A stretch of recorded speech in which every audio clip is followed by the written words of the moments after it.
Brothers, brothers, brothers, brothers, brothers, do you see what I see? Do you see what I see?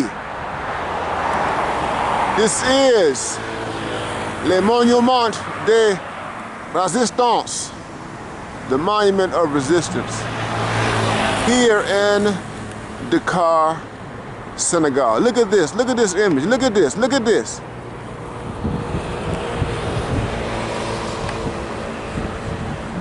This represents a contract. Y'all see it? Look at the imagery. Man, woman, and child.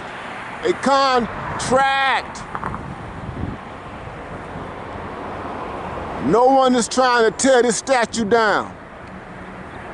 No one is trying to tear this image down.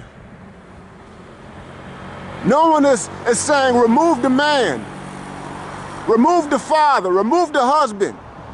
Take him out the picture. No one is saying that here.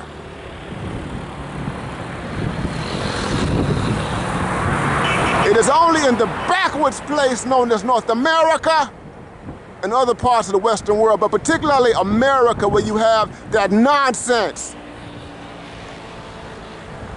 I'm in West Africa. I'm on the continent of Africa.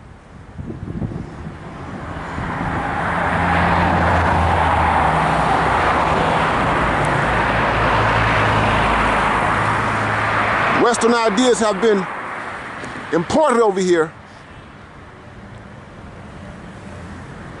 but we have yet to see the type of ramifications that these ideas ultimately have, that they have already reaped upon Black America.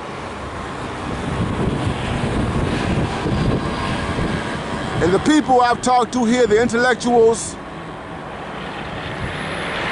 they have informed me that people here in Western Africa and across the continent, in their own way, they are resisting. They are resisting these imports being driven by globalization. They don't want every idea that comes out of the United States. They don't want every trend that comes out of the United States. They're not trying to mimic everything that people in the U.S. do. And they're not trying to emulate Black people, that 70% that's at the bottom. They have their own issues with poverty and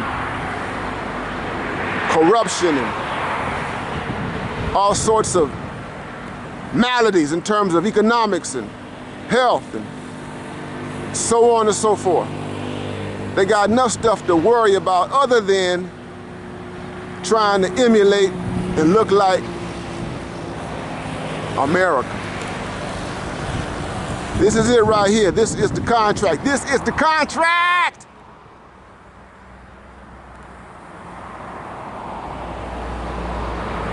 We've lost a lot. We've lost a lot. There are a lot of people that are trying to get the contract back. They're trying to get it back. God bless them. May Allah bless you in your efforts.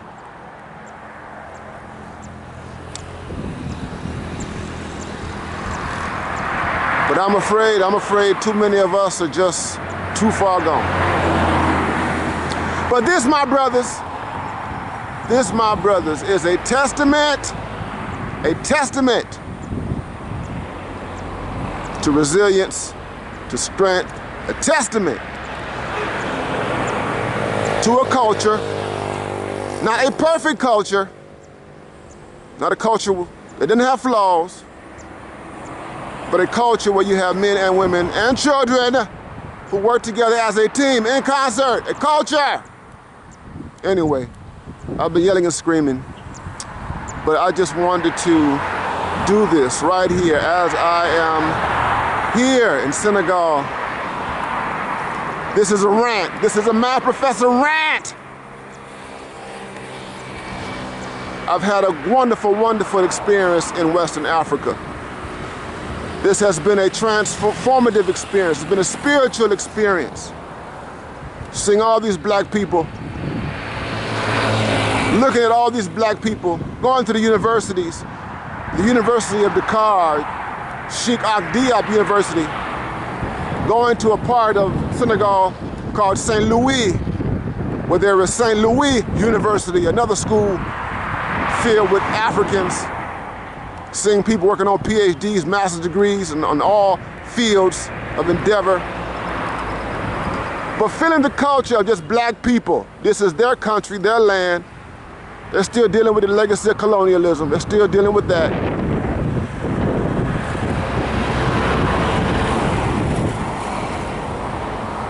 But this is still a black land. No one has to prove anything over here in terms of blackness and all of that stuff. They just black. And I tell you, man, it was moving. It was a wrenching experience for me just to take it in, take all of it in. Traveling, seeing all the mosques, talking to Muslims of various sorts. Islam is not just one thing here.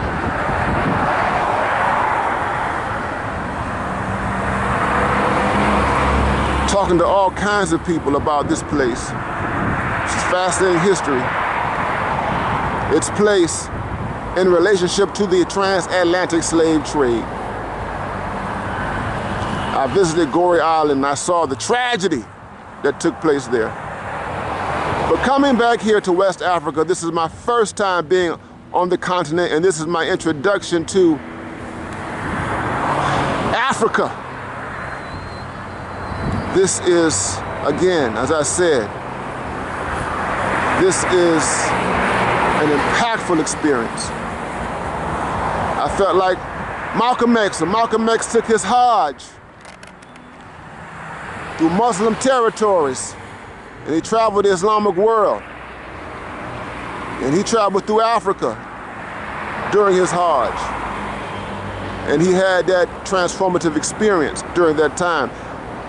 I similarly have had that type of experience. This is like a return for me. This has been a return for me, and it's deeply moving to look around and you hear the people talk. They speak French, they speak Wolof.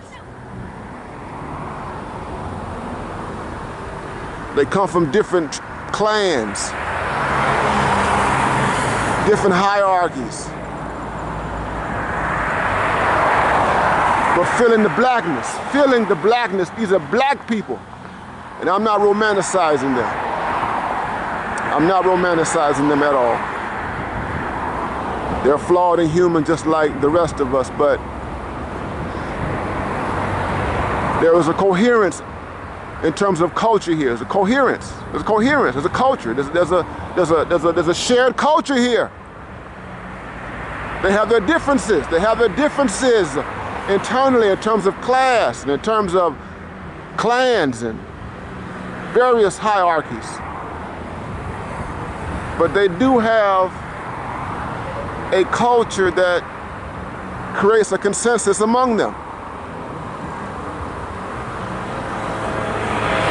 They are Senegalese, they are Senegalese, they are Africans, they are Senegalese, they are Africans on the continent, they are Senegalese.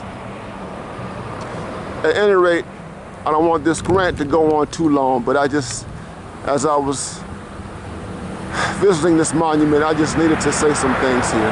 Anyway, this is the Mad Professor. You guys continue to uphold that banner of Black Men's Independence, BMI, Black Men's Agency, BMA, Black Men's Empowerment, BME, and Black Men's Happiness, BMH. I am out. Peace.